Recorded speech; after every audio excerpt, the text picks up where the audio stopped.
네, 오늘 4명의 증인이 나옵니다. 이상민 전 행안부 장관, 신원식 국가안보실장, 백종옥 전 국가정보원 3차장, 그리고 김용민 중앙선거관리위원회 사무총장이 나오게 됩니다. 이제 오전부터 지금 저희가 화면으로 보여드리고 있는 것처럼 시간 순서대로 이제 증인들의 이제 증언도 들어볼 수가 있게 되겠고요. 또 특히 주목해야 할 점 중에 하나는 이제 이상민 전 장관과 신원식 실장의 경우에는 이제 쌍방에서 신청한 증인이기 때문에 주시문이 동시에 진행된다. 이 점도 저희가 주목해서 봐야 할 것 같습니다.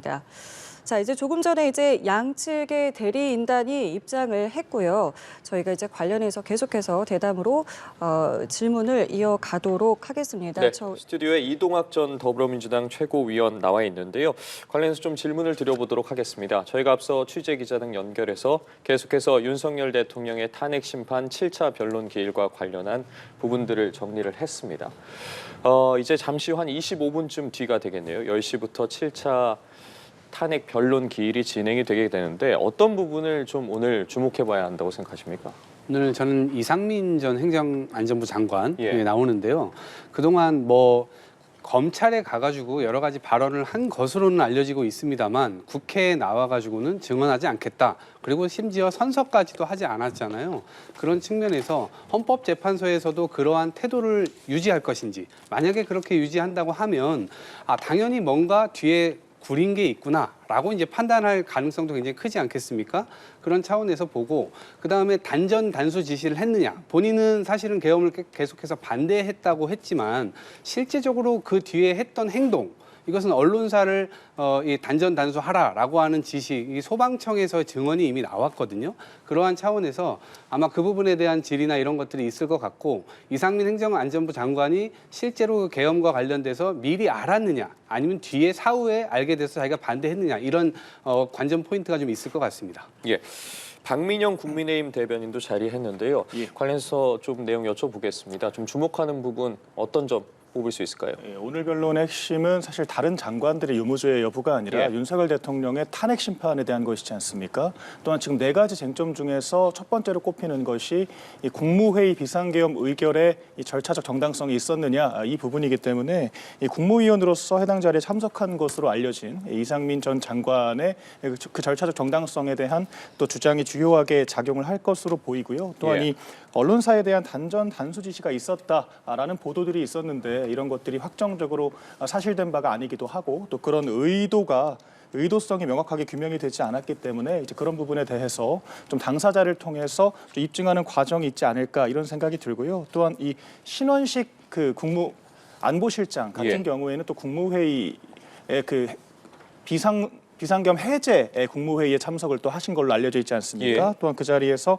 비상계엄을 강력하게 반대를 했고, 이 비상계엄 자체가 좀 김용현 전 장관의 무리수 때문이다라고 일관되게 주장해 온 상황이기 때문에 지금 이 비상계엄 사태 그 내란 소위 우두머리가 윤석열 대통령인지 아니면 이 김용현 전 장관 선에서 좀 이루어진 좀 과장된 또 그런 문제의식인지를 또 규명하는 과정이 있을 것 같습니다. 네, 지금 양측의 대리인단이 조금 전에 헌재에 출석하는 모습을 보고 계십니다. 이제 잠시 뒤 10시부터 7차 변론이 시작이 되겠고요. 두 분께서 이제 오늘 짚어봐야 될 핵심들에 대해서 각각 말씀을 해주셨습니다.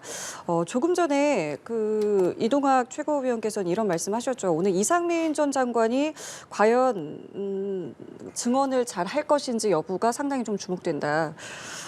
일단은 이전에는 글쎄요. 그 국회에 나가서도 이제 선서를 거부하고 또 증언을 거부하는 모습을 계속해서 좀 보여줬는데 답변을 하지 않아왔잖아요. 오늘은 개인적으로는 어떻게 좀 생각하세요? 오늘도 좀 같은 컨셉을 유지하지 않을까 싶습니다. 왜냐하면 본인이 형사재판이 진행되고 있고 그다음에 여기 와가지고 아마 불리한 증언을 하게 될 가능성이 높습니다. 발언을 하게 된다면요. 그래서 발언을 안 할 가능성이 있다. 그리고 본인은 계엄을 반대한다고 했었고 이 계엄의 어떤 이 요건에 맞지 않다라고까지 이야기를 한 바가 있습니다.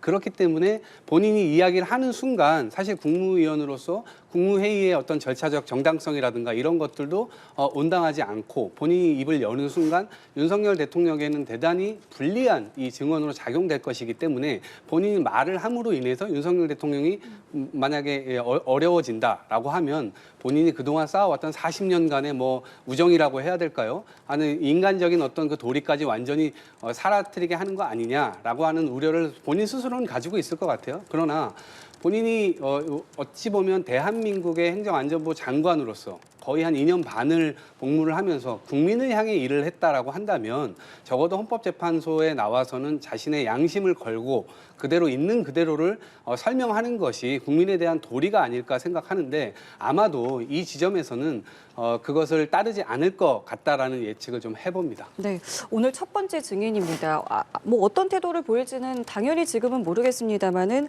이전과 크게 다르지 않을 것 같다라고 말씀을 해주셨는데요. 예. 대변인님 생각은 어떠세요? 그러니까 사실 지난 5차, 6차 변론기일에서도 이 전직 사령관들이 참석을 하지 않았습니까? 그때도 이제 더불어민주당 측에서는 좀 유의미한 답변이 없거나 대통령 측한테 좀 적대적인 증언들이 나올 것이다. 뭐 이런 예측들을 많이 하셨는데 결과적으로는 좀 대통령의 입장을 뒷받침하는 증언들이 많이 나왔고 좀 홍장원 차장과 이 곽종근 사령관의 진술이 상당히 오염되어 있다라는 또 그런 얘기들이 많이 나오지 않았습니까?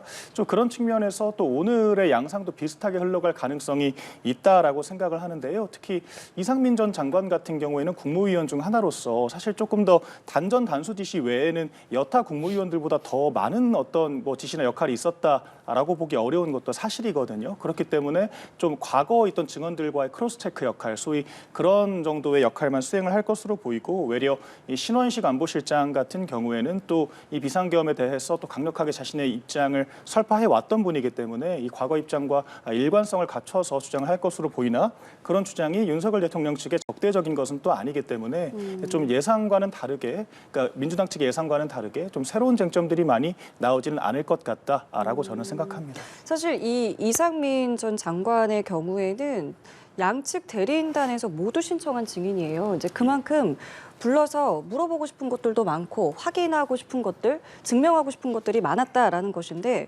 각각의 전략을 좀 세웠을 텐데 이게 대답을 하지 않는다면 또 얘기가 달라지지 않겠습니까? 어떤 전략을 좀 세워왔을 것 같으세요? 글쎄요. 그동안 나왔던 증인들이 윤석열 대통령 측에서 부른 증인들은 윤석열 대통령 변호인단에서 물어보는 것은 일정 부분 또 대답하는 모습도 보였고요.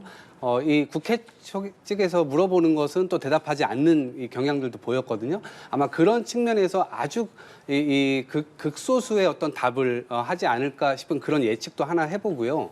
또 하나 국회 측에서 아마 질문해야 될 건 이거 또 있을 것 같아요. 12월 3일 날 계엄령이 선포된 이후에 12월 4일 날 안가 회동을 하잖아요. 법제처장 부르고 법무부 장관 가고 민정수석까지 왔습니다. 거기에 이상민 행정안전부 장관도 갔거든요. 그 자리에 대통령도 왔다는 겁니다. 그럼 그 자리에서 아무 얘기 없었다, 서로 안부를 물었다라고 얘기를 하는데 세상에 계엄령이 펼쳐진 그 다음 날 핵심적인 요직분들이 모여가지고 특히나 법을 다 전공하신 분들이고 이상민 행정안전부 장관은 판사 출신 아니겠습니까? 그런 분들이 모여가지고 그냥 How are you? Fine, thank you, and you? 뭐 이런 거 물어보고 헤어졌겠습니까? 저는요. 그래서 그런 부분들에 대한 질문이 분명히 있을 것 같고 그런 것에 뭐 표정이나 이런 거 미동하지 않고 그냥 증언하지 않겠습니다라고 얘기를 하겠지만 그 질문도 전 매우 유의미하게 될 것이다라고 보고요.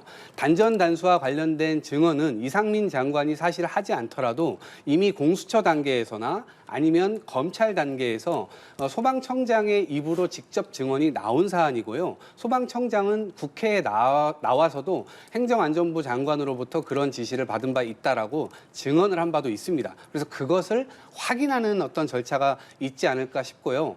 그런 차원에서 보면 계속해서 답변 거부 이런 것들을 일정 부분 하지 않을까 싶습니다. 양측의 대리인단은 오늘 어떤 것들을 확인하고 싶었을 것이고 또 어떤 것들을 좀 대비를 해서 준비를 했을 거라고 생각하세요? 사실 근데 이상민 행안부 장관이 아까 안가회동을 말씀하셨지만 네. 12월 4일이면 이제 거의 2달이 지난 상황이거든요. 뭐 어떤 그때 입을 맞췄다라는 식의 그런 추정도 뭐 딱히 합리적인 부분은 아닌 것 같은데 지금 이 탄핵 심판의 쟁점이 크게 네 가지이지 않습니까? 첫 번째가 이 비상계엄의 절차상의 정당성이 있었느냐, 이제 두 번째가 포고령 이 작성에 대해서, 그 세 번째가 국회 공세 시도 의도가 있었느냐, 네 번째가 이 중앙선관위에 군병력을 투입한 것에 대한 이 네 가지 의혹들을 받고 있는 건데, 사실 언론사에 대한 단전 단수는 이 네 가지 핵심 쟁점에는 포함되지 않는 부분이라고 저는 생각을 하거든요. 그러니까 포고령 작성 그 안에서도 일부에 해당하는 내용이기 때문에 이것을 핵심 쟁점으로 다뤄서 신문할 의미가 있을까라는 생각이 저는 개인적으로 들고,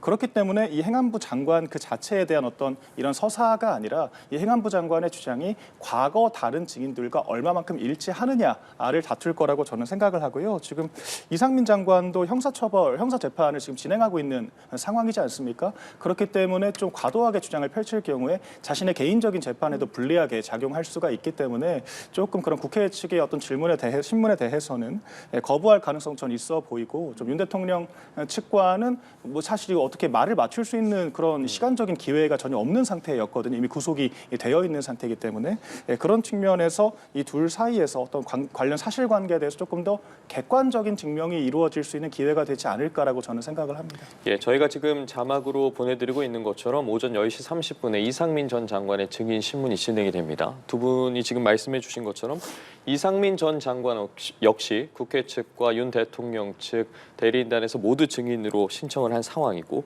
이제 오후 2시에 출석하는 신원식 국가안보실장 같은 경우에도 양측이 모두 신청을 한 증인입니다. 신 실장 같은 경우에는 비상계엄 해제 국무회의에 배석을 했고 비상계엄에 반대한 것으로 지금까지 알려지고 있지 않겠습니까?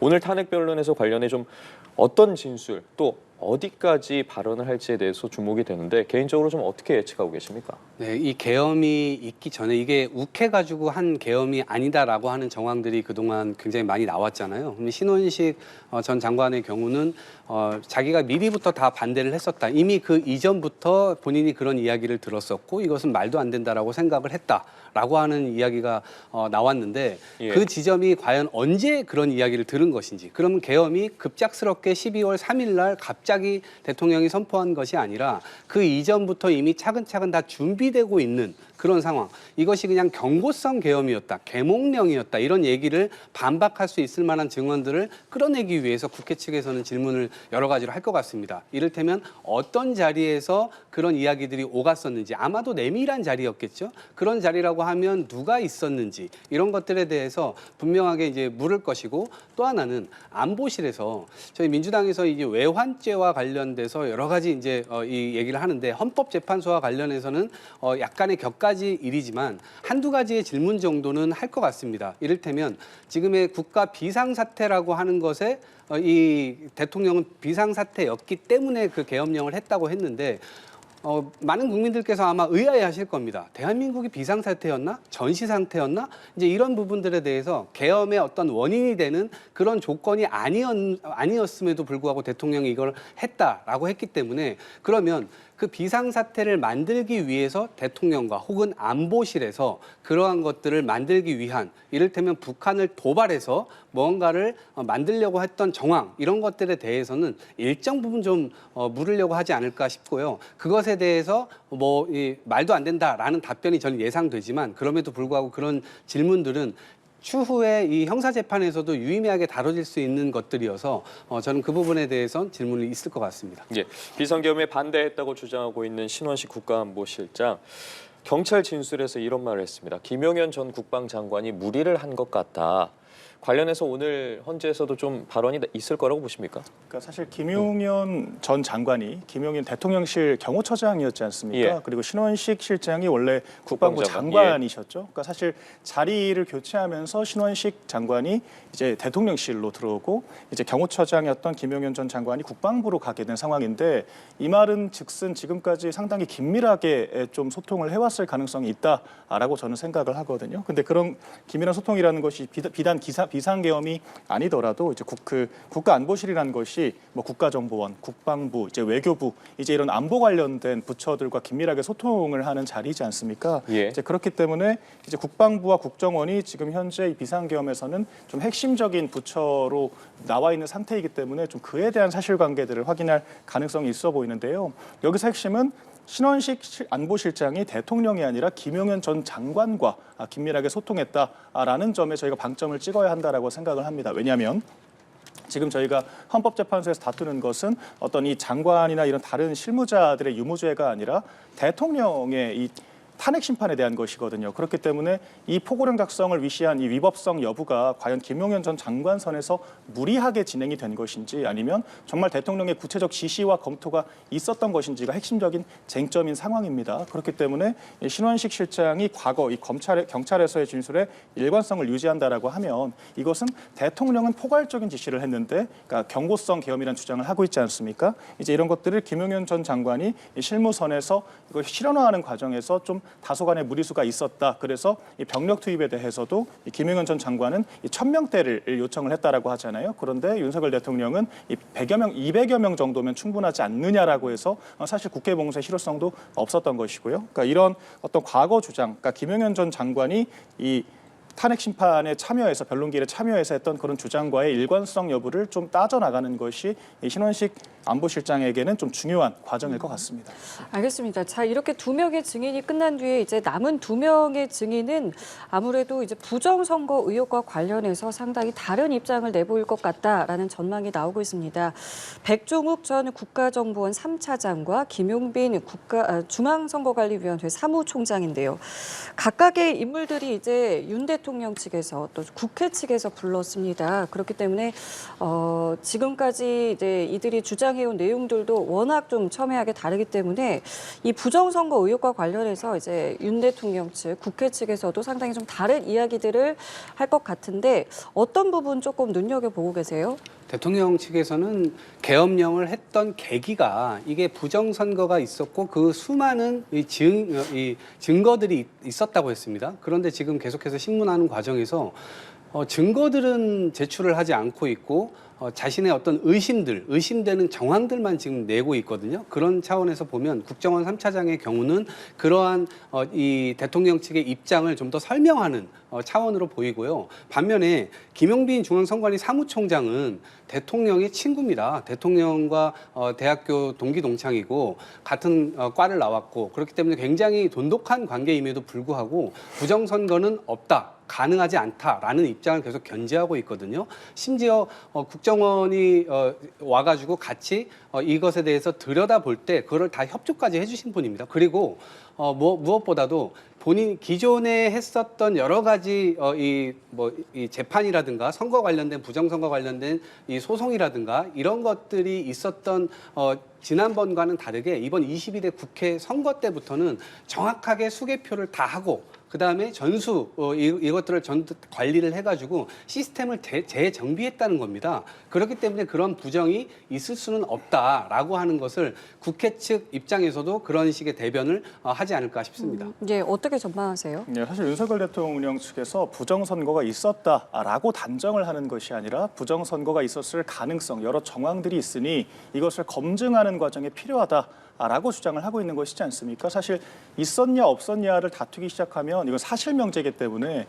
이 시민사회에서 토론을 했을 때 결론을 내릴 수가 없습니다. 왜냐하면 저희가 거기에 명확한 객관적인 증거를 가지고 입증을 할 수 있는 위치가 아니니까요. 그렇기 때문에 입증을 해야 되는 이 명제는 사실명제이기 때문에 토론의 주제가 아니고 반면에 그렇다면 이렇게 의혹이 있을 때 이것을 밝혀야 되냐 말아야 되냐라고 주장을 한다라고 하면 사실 밝히지 말아야 될 이유가 없다라고 생각을 하거든요. 더군다나 지금처럼 거의 과반에 가까운 국민들이 지금 부정선거에 대해서 많은 의심을 가지고 계시지 않습니까? 그러니까 비단 부정선거가 아니더라도 선관위가 부실선거에 대한 책임을 지고 그에 대해서 결자해지해야 한다라고 의견을 가지고 있는데 저는 이에 대해서는 선관위도 많은 책임이 있다라고 생각을 하거든요. 이를테면 이 선거법에 따르면 이 투표지 같은 경우에는 타인에게 보이지 않게 반으로 접어서 넣도록 규정이 되어 있습니다. 이거 선거법상으로 규정이 되어 있는 명문화 규정이고요.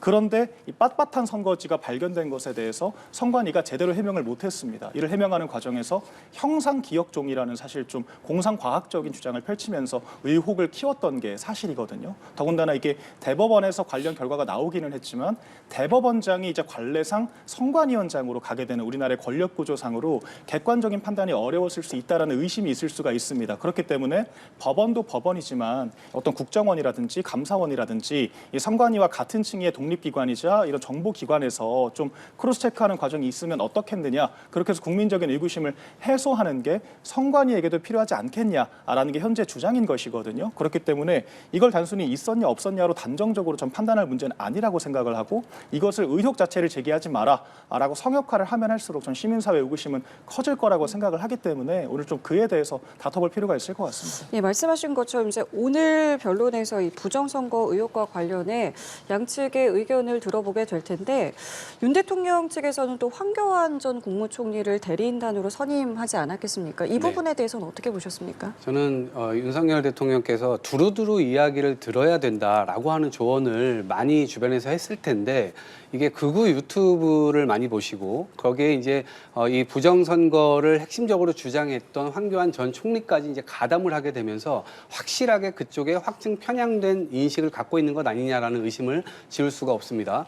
윤석열 대통령 공보물, 대통령 선거에 나올 때 공보물 한 면을 다 털어가지고 뭐라고 얘기를 하냐면 부정선거는 없습니다. 이러이러해서 그런 근거들을 다 달아놓습니다. 그리고 심지어 사전선거, 이게 사전투표를 해야 된다라고 지지층에게도 호소를 합니다. 사전투표를 하지 않으면 우리가 선거에서 질 수도 있습니다. 그래서 반드시 사전투표 해주십시오. 라고까지 대선 선거전에서 이야기를 했었고요. 그다음에 본인이 당선된 이후에도 꾸준히 선거 때마다 사전투표를 했습니다.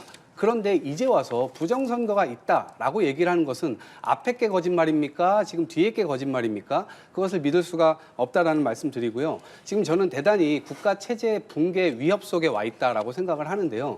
극우파들은 일정 부분 그런 식의 주장을 할 수도 있다고 생각합니다. 제가 극우파라고 주장을 하는 것은 일부분 이 부정선거 주장이 처음에 유튜버들로부터 나왔기 때문입니다. 심지어 유튜버들 사이에서 이것을 가지고 60억이라는 엄청난 돈을 모금까지 합니다.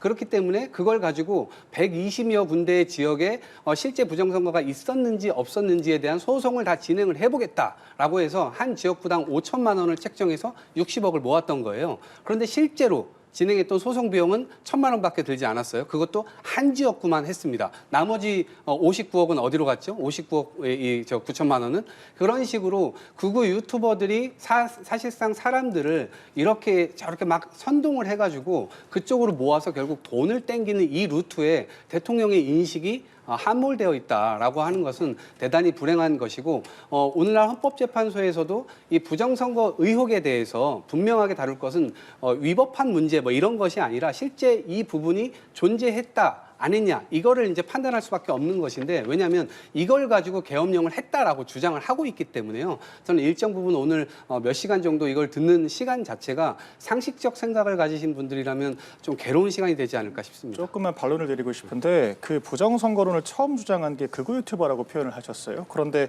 유감스럽게도 부정선거론을 가장 먼저 제기를 했던 건 2012년 김어준 씨였습니다. 민주당의 좌장격이라고 할 수 있는 김어준 씨가 더 플랜이라는 영화까지 제작을 해가면서 부정선거론에 불을 지폈다는 사실 제가 짚어드리고 현재 민주당의 대표로 있는 이재명 대표도 2014년 그런 김어준 씨의 주장에 동조하는 트위터를 올려서 지금까지도 논란이 되고 있었다는 사실 제가 짚어드리겠습니다. 그러니까 저도 약간 선관위나 선거제라는 이 독립기관에 대한 이 민주적인 의구심이 커지는 상황 자체가 바람직하지 않다는 생각에 동의를 합니다. 그런데 음모론이라고 치부를 할 수 있는 것은 정말 국민의 극히 일부가 그것들을 추종을 할 때, 믿을 때 우리가 그것을 음모론이라고 하고 그것을 묵인할 수 있는 거거든요. 그런데 지금 여러 여론조사를 보시면 잘 아시겠지만 과반 내외의 국민들이 부정선거가 있었다 혹은 최소한 그런 것들을 객관적으로 밝힐 필요가 있다라고 이야기를 하고 있습니다. 그렇다면 민주제를 채택하고 있는 대한민국에서 그런 부분들의 의혹을 해소시켜줄 전 책임이 있다라고 생각을 하거든요. 또한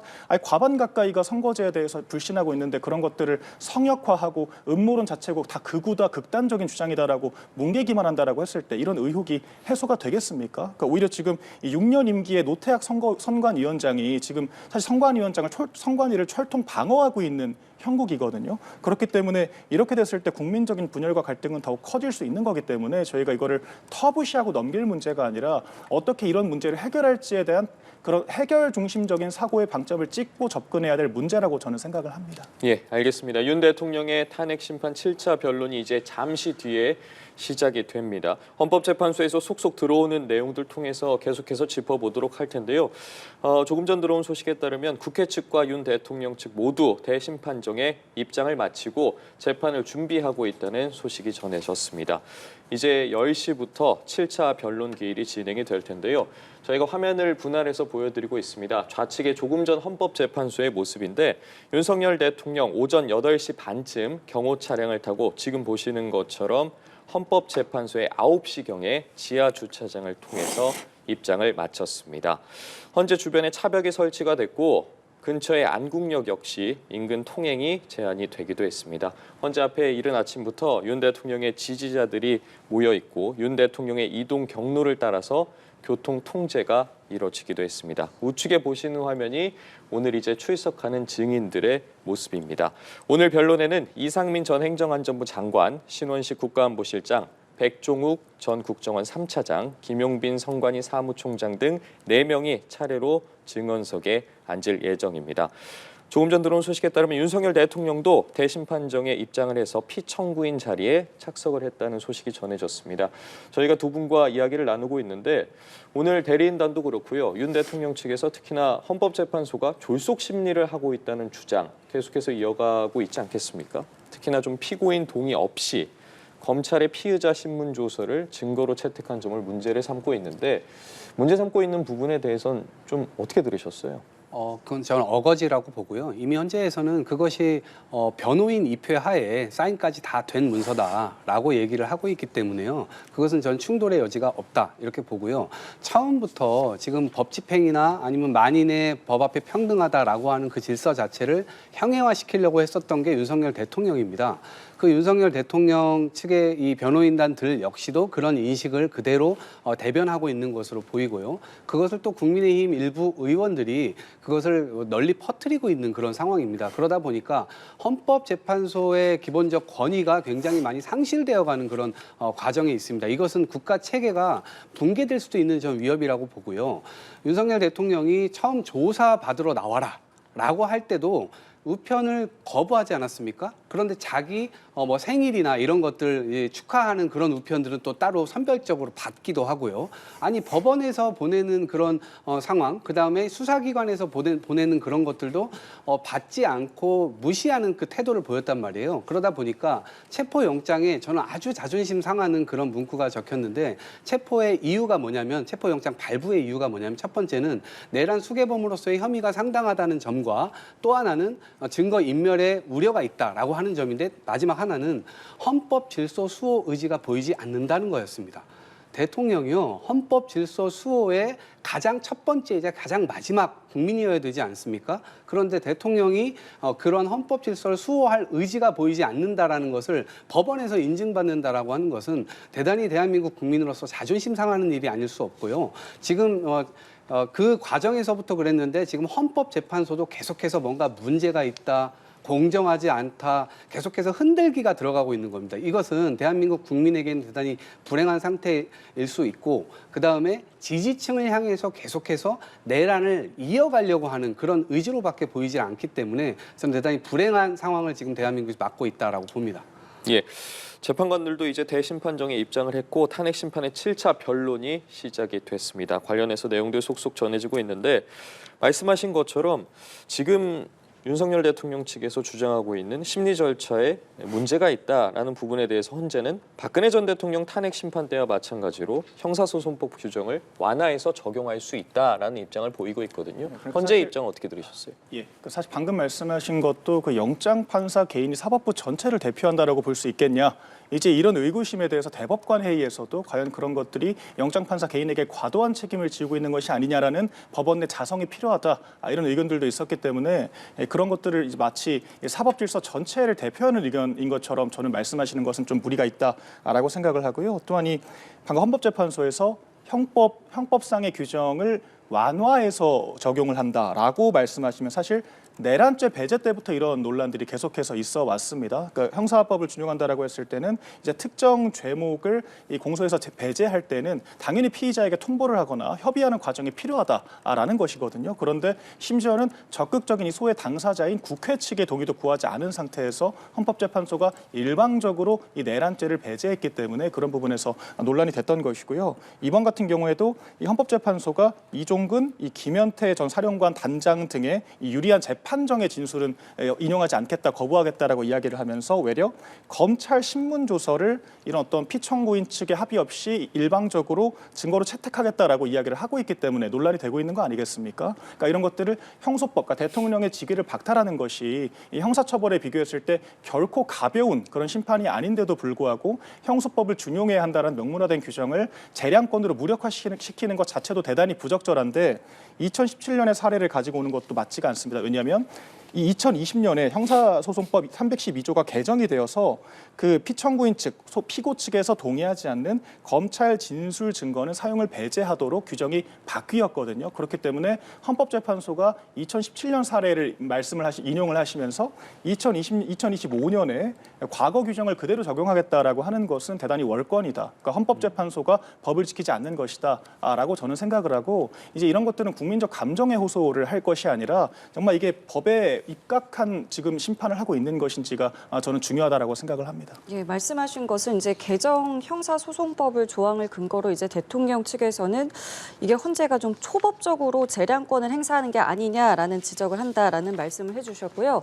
권성동 원내대표 여러 가지 이야기를 했습니다. 두 분께서는 어떤 부분들을 좀 눈여겨서 들어보셨는지 짧게 들어보겠습니다. 좀 기대를 했었거든요. 왜냐하면 대화와 타협이 실종된, 그러니까 사법의 이 정치의 사법화, 사법의 정치화가 계속해서 2년 반 동안 진행되어 왔는데 그것을 일정 부분 좀 바꾸고 지금 남아있는 임기 동안만이라도 어쨌든 최선을 다해서 국민을 위한 결정을 하자. 그래서 그렇게 설득하는 말하기를 전 할 것으로 기대를 했습니다만 여전히 초기에는 자화자찬, 그 다음에는 남 탓으로 일관을 하고 있어요. 책임 정치를 하겠다고 얘기를 하면서도 사실상 책임지는 모습은 아무것도 보이질 않습니다. 오로지 대화와 타협을 거부해 온 윤석열 대통령의 그 기조에 맞춰서 지금 하고 있는 것으로 보여요. 이를테면 탄핵을 남발했다라고 하려면 거부권이 남발되지 않았어야 그 주장이 국민들께 좀 먹힐 겁니다. 그런데 윤석열 대통령 임기 내내 25번의 거부권, 그다음에 그 뒤에 권한대행을 했던 한덕수 총리 6번, 그 다음에 최상목 권한대행 7번, 이렇게까지 계속해서 지금 거부권으로 지금 연명을 하고 있는 상태거든요. 그러지 말고 야당과 대화하고 국회와 대화하고 이렇게 하면 되지 않겠습니까? 특히나 권성동 원내대표가 연설을 하고 계시니까 국힘 차원에서는 대통령이 그렇게 야당의 적대적인 인식을 갖고 있다 하더라도 야당과 대화를 채널을 좀 복원하고 대통령이 그런다 할지라도 그러면서 대통령에게 이렇게 대화해서 우리가 이런 방식으로 좀 해 나갔으면 좋겠습니다라고 오히려 건의하고 또 때로는 완전히 대통령에게 좀 압력도 좀 가해보고 여러 가지 수단을 좀 했었어야 되는데 그동안 대통령이 하는 기조대로 하는 말대로 그것만 그냥 따라오지 않았습니까? 그러다 보니까 결국 대통령 스스로가 저렇게 혼자 침몰하게 되는 그런 상황으로 가지 않았습니까? 그런 상황을 좀 앞으로라도 좀 방지를 하겠다. 앞으로 이렇게 변화되겠다. 이런 말을 해야 될 것으로 좀 기대했습니다만 대단히 실망스러운 이 연설이 아닌가 싶습니다. 예. 예, 좀 말씀을 드리자면 그 제2국권을 남발했다라고 말씀하셨는데 원내대표가 방금 정확하게 비판을 하셨다라고 생각을 하거든요. 여야가 합의된 법이었다면 왜 거부권을 행사를 했겠습니까? 그러니까 이를테면 양곡법, 쌀 무제한적으로 매입하는 양곡법, 그다음에 국회 증관법, 국회의 그런 기업 오너들을 무제한적으로 불러들일 수 있고 이에 불복할 경우에 처벌하는 그런 법을 또 만들겠다고 하고 방송법, 공영방송사의 그런 이사 의결권을 그 노조와 언론 노조에게 이양을 하겠다라고 하는 이런 법들. 만약 윤석열 대통령이 제2국권 행사 하지 않고 그대로 수용을 했다면, 공포를 했다면 지금 우리 사회가 어떻게 됐을지 그런 부분들을 저희가 생각을 해봐야 할 것 같고요. 그러니까 지금 권성동 원내대표가 이야기했던 윤석열 정권의 이제 과거 업적들 그런 부분들에 대해서는 이재명 대표조차도 인정을 하고 있는 게 아니겠습니까? 이를테면 이재명 대표가 우리나라의 방산 수출 22년 4개국에서 23년 12개국으로 3배 이상 증가했다라고 하면서 육성을 강조해야 된다, 강화해야 된다라고 직접 얘기를 하셨고요. 또한 저희가 반일이 아니라 그 길을 기치로 이 3차 산업혁명 이래 최초로 그 일본의 수출액을 뛰어넘는 그런 성과를 거두지 않았습니까?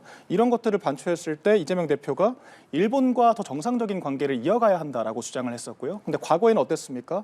이런 윤석열 정권의 모든 이런 경제, 이런 사회적인 성과들 이동안 민주당은 발목 잡기만 했습니다. 특검법안만 만들어냈고 계속해서 국무위원들을 탄핵시키면서 행정부를 압박하기만 했습니다. 그런데 윤석열 대통령이 체포가 되고 탄핵 심판이 시작되자 이제 와서 윤석열 정권의 그런 국정과제들을 그대로 카피해서 이젠 내가 하겠다. 이렇게 주장을 하는 것이 과연 설득력이 있을까라고 저는 생각을 하고요. 그러니까 오늘 권성동 원내대표의 이런 그 교섭단체 연설은 집권 여당으로서 이 정권의 공과 과를 회피하지 않고 모두 다 수용하고 발전시켜 나가겠다라는 전 책임감 있는 모습이었다라고 생각을 하고요. 가장 중요한 것은 일관성이라고 생각을 합니다. 저희가 이 정권의 정책 기치, 정책 방향성과 우리 여당이 집권 여당으로서 앞으로 나아가야 할 방향이 정확히 일치하고 그것이 곧 우리 대한민국을 잘 살게 만드는 방법이다라고 저는 말씀을 하셨다라고 생각을 하는데 과연 이재명 대표와 민주당은 그런 관념이 있었느냐? 그러니까 자신들의 과거 방향을 철회했다라는 것은 결론적으로 윤석열 정권을 실패했다라고 지적을 하면서 윤석열 정권의 그런 레거시는 내가 가져오겠다라고 주장을 하는 건데 과연 이렇게 좀 편리한 것만 취사 선택하는 이런 방식을 국민들께서 납득을 하시겠느냐? 이런 부분들을 고민해 봐야 할 것 같습니다. 알겠습니다. 자, 이렇게 지금 국회에서 진행된 부분에 대해서 두 분의 의견까지 들어봤고요. 다시 헌재로 돌아오겠습니다. 헌재에서는 지금 10시부터 7차 변론이 진행이 되고 있습니다. 지금 이제 진행되고 있는 사안들이 저희 속보를 통해서 속속 들어오고 있고요.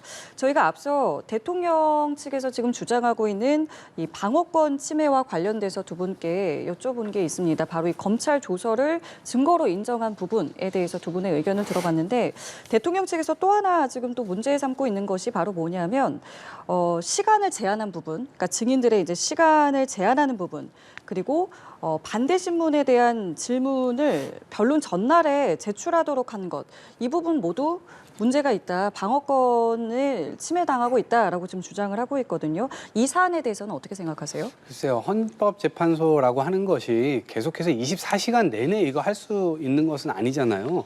인간이 하는 일이다 보니까 당연히 한계가 있을 수밖에 없고, 그리고 이 불공정하다라고 하는 주장을 하려면 기본적으로 상대방은 뭐 30분을 얘기했고 나한테 25분밖에 안 주어졌다. 그러면 당연히 그것은 부당하고 불공정하죠. 근데 동등하게 주어진 그 조건 내에서 싸우는 거거든요. 그러니까 경기를 할 때 심판을 계속해서 이렇게 탓을 하고 똑같이 45분 동안 똑같이 뛰는 거예요. 똑같은 조건 속에서. 그것이 헝클어지지 않는 한 저는 기본적 원칙은 지켜지고 있는 것이다라고 생각을 하고요. 오히려 그런 메시지를 계속 헌법재판소가 부당하다라고 하는 메시지를 내는 것은 오히려 그냥 자기 지지층의 어떤 결합도 이런 것들을 높이기 위한 그냥 꼼수로밖에 보이지는 않습니다. 예, 어떻게 들으셨습니까? 그러니까 사실 이재명 대표가 633 원칙이 천명된 선거법을 무려 2년 2개월이나 끌 수 있었던 이유가 무엇이겠습니까? 그만큼 우리 형사소송법이 피의자의 방어권을 보장하기 위한 엄밀한 규정들을 적용을 하고 있기 때문이라고 저는 생각을 하거든요. 그러니까 무죄 추정을 시작으로 증거재판주의, 명확성의 원칙 이런 것들을 지켜가면서 형사재판을 해야 되는데 그러니까 아무리 생각을 해봐도 이재명 대표의 허위사실 공표죄보다 윤석열 대통령의 이런 탄핵 심판이 훨씬 더 중요한 그런 심판이라고 할 수 있지 않겠습니까? 그런데 이런 경중에도 불구하고 형사소송법보다 훨씬 완화된 규정들을 헌법재판소의 재량으로 적용해서 대통령의 방어권을 보장하지 않는 상황들에 대해서는 당연히 문제 제기를 할 수 있는 것이고요. 지금 변론 기일 자체도 지금 8차에서 마무리할 수도 있다는 이야기가 나오고 있습니다. 그런데 이런 것들도 박근혜 전 대통령 당시에 그런 국정문란 사태를 심리할 때만 해도 17차 변론 기일까지 있었거든요. 근데 그게 절반도 되지 않는 지금 상황에서 마무리할 수도 있다라는 이야기가 나오는 것 그 자체가 얼마나 지금 헌법재판소가 이 탄핵 심판에 속도전만 내고 있느냐를 보여주고 있다라고 생각을 하고요. 이 법이라는 것은 실제 공정한 것 그 이상으로 공정하게 보여지는 게 중요하다라는 이야기가 있습니다. 특히나 헌법재판 같은 경우에는 우리 헌법을 수호한다라는 것, 그러니까 우리 국민들을 분열시키지 않고 국민 통합에 이바지해야 한다는 측면에서 훨씬 더 저는 그런 국민 통합의 가치, 신속성보다는 정확성의 가치가 중요하다라고 생각을 하는데 심지어 그 전 국민적인 지지를 상실했던 박근혜 전 대통령마저도 17차까지 변론을 진행했던 상황에서 이렇게 절반도 안 되는 그런 과정을 그것도 이렇게 단 하루 전에 그런 증거를 다 심리를 하겠다라는 이런 졸속 절차를 진행하는 것을 과연 국민들이 납득할 수 있겠습니까? 또한 국민들이 납득하지 못하는 결과가 과연 이 우리 국가 사회를 발전시키는 데 이바지할 수 있겠습니까? 그런 측면에서 헌법재판소가 이 독선적으로 재량권만을 주장할 것이 아니라 최소한 형사소송법상의 그런 규정들이라도 준용을 해서 절차를 진행하는 게 맞다라고 저는 생각을 합니다. 지금 대변인께서 말씀하시는 부분은 탄핵 심판과 관련해서 속도전만 내고 있는 상황이다. 박근혜 전 대통령의 사례만 봐도 지금 너무 빠르다라는 부분에 대해서 말씀해 주신 건데 이번 주에 이제 7차, 8차 변론 기일이 예정이 되고 오늘 이제 7차고 이제 모레 8차 변론 기일이 예정돼 있습니다. 지금까지는 8차까지만 예정돼 있는 상황이지 않겠습니까? 관련해서 헌재에서는 추가 변론 종결 가능성도 그렇고요. 추가 변론에 대해서도 그렇고요. 아직 정해진 바 없다는 입장입니다. 좀 어떻게 전망하고 계십니까? 두 가지 다 예측해 볼 수 있겠죠. 저는 일단 더 할 필요가 있을까라는 생각을 기본적으로 하고 있습니다. 왜 그러냐면 무슨 요원이니 의원이니 인원이니 이런 말장난을 지금 하고 있고 사실상 이 헌법재판소는 위헌적이었냐 그리고 불법을 했냐 이 헌법에 위배되느냐 이게 이제 주요된 쟁점이거든요. 그러면 계엄을 할 때 그 조건 전시 상태냐 그에 준하는 비상사태였냐 그런 요건이 맞는지 아닌지를 확인을 해보고 그다음에 포고령에서 보면 1호가 이를테면 정치 활동을 금지시키는 거 아니겠습니까?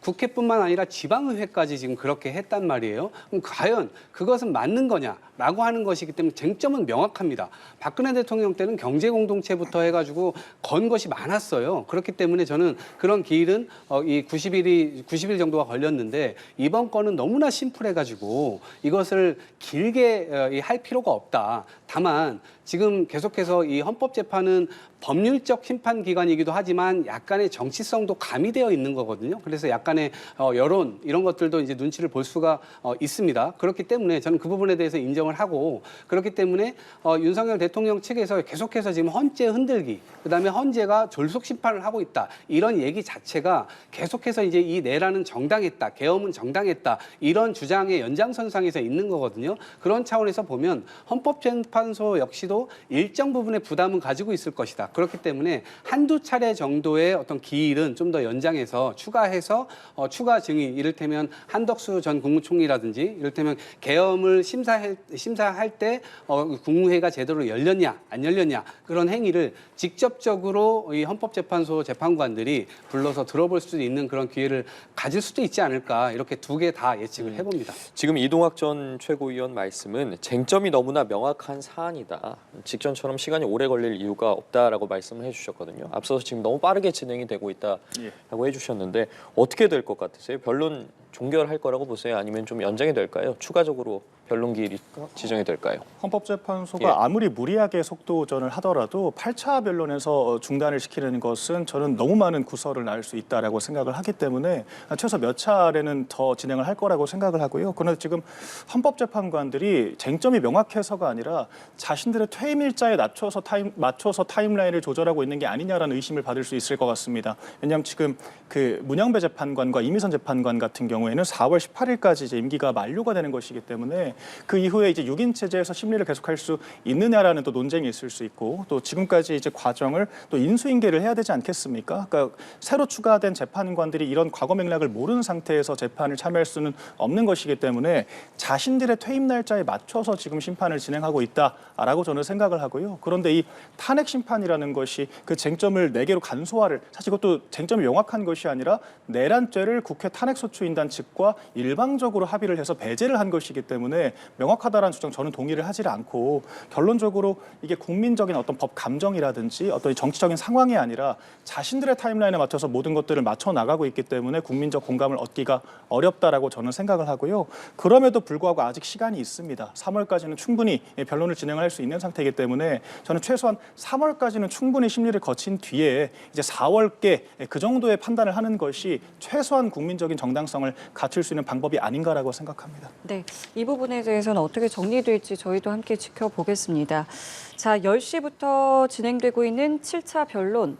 오늘 첫 번째 증인은 이상민 전 행정안전부 장관입니다. 조금 전에 출석하는 모습 지금 화면으로 보여드리고 있습니다.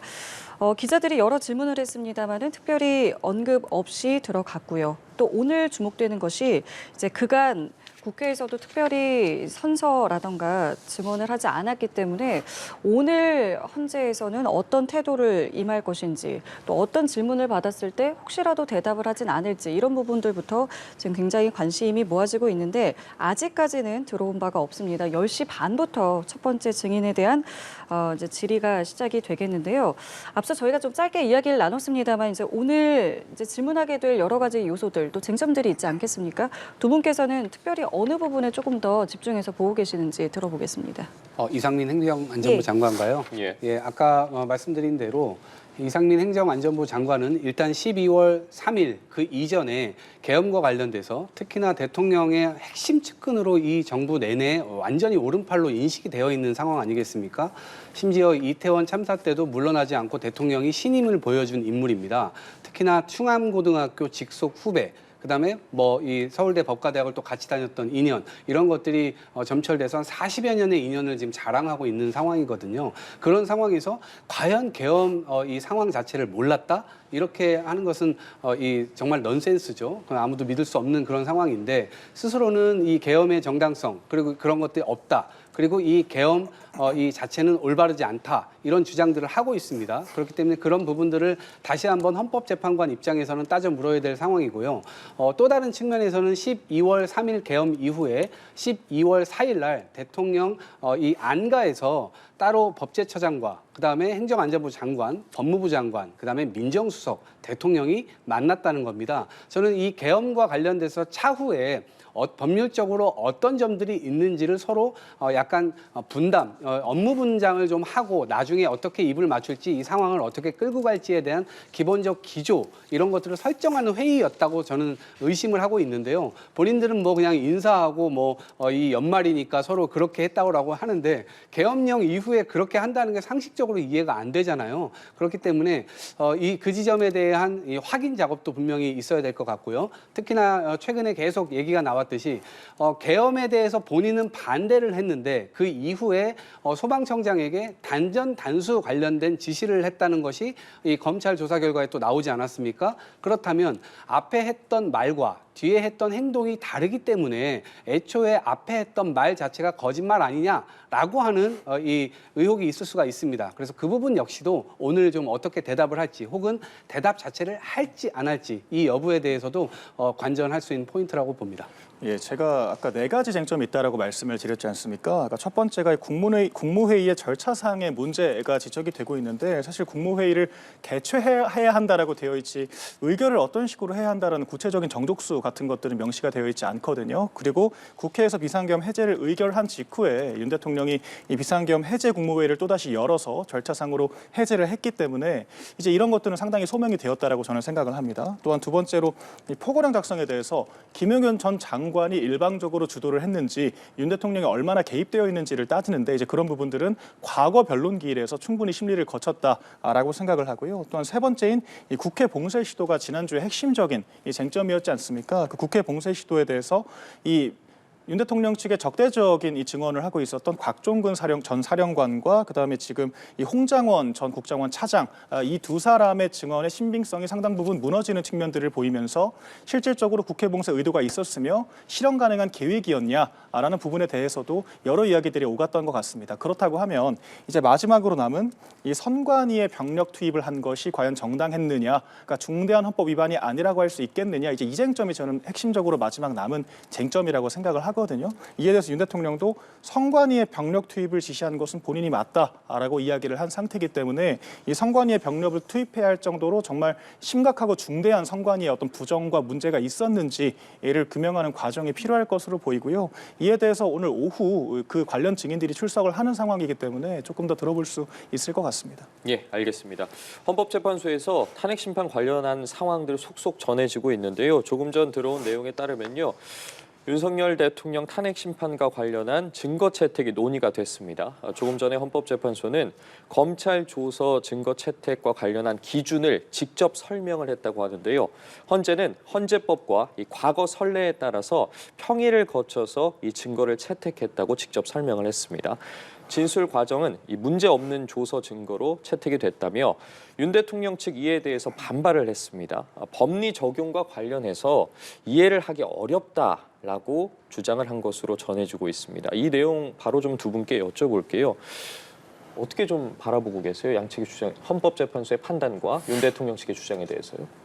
그러니까요. 헌법재판소는 사실 이 불법적인 사항, 그러니까 형사 재판에서 다뤄져야 될 그 제목에 대해서 다투는 것은 아니거든요. 위헌 여부가 있냐 없냐만 사실 다투면 됩니다. 여기에서 형법재판소에서 다뤄져야 될 내용 자체는 굉장히 진한하게 서로의 어떤 증언들, 그다음에 증거들 이런 것들을 맞부딪히면서 재판이 굉장히 길어질 수가 있습니다. 그런데 헌법재판소에서는 그 죄가 있냐 없냐를 따질 이유가 없는 겁니다. 그렇기 때문에 헌법재판소에서는 다만 이 위헌적 행위, 그다음에 이 행위들을 했는지 안 했는지에 대해서는 검찰 조서를 증거 목록으로 채택해야만 그 날의 종합적 상황을 좀 그려볼 수 있지 않겠습니까? 지금은 증인들이 나와도 제대로 된 증언도 하지 않고 있어요. 그런데 검찰 조서에서는 상당 부분 증언을 한 것으로 나오거든요. 그렇기 때문에 그 종합적 그림 위에서 어떤 질문을 할 것인가, 어떻게 판단할 것인가에 대한 근거로 삼는다는 것은 저는 당연히 그렇게 해야 된다라고 보고요.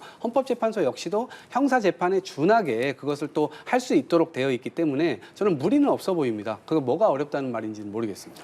예, 말씀해 주신 것처럼 앞서 이와 관련한 논란이 있었고 헌재에서도 선례에 따라서 피해자 신문 조서를 증거로 사용할 수 있다는 입장을 밝혔고 오늘 다시 직접 설명을 했습니다. 어떻게 들으셨습니까? 그 검찰 조서, 신문 조서를 일방적으로 가져와 사용하는 것은 2020년 개정안에 따르면 규정에 맞지 않다라고 제가 한번 짚어드린 바가 있고요.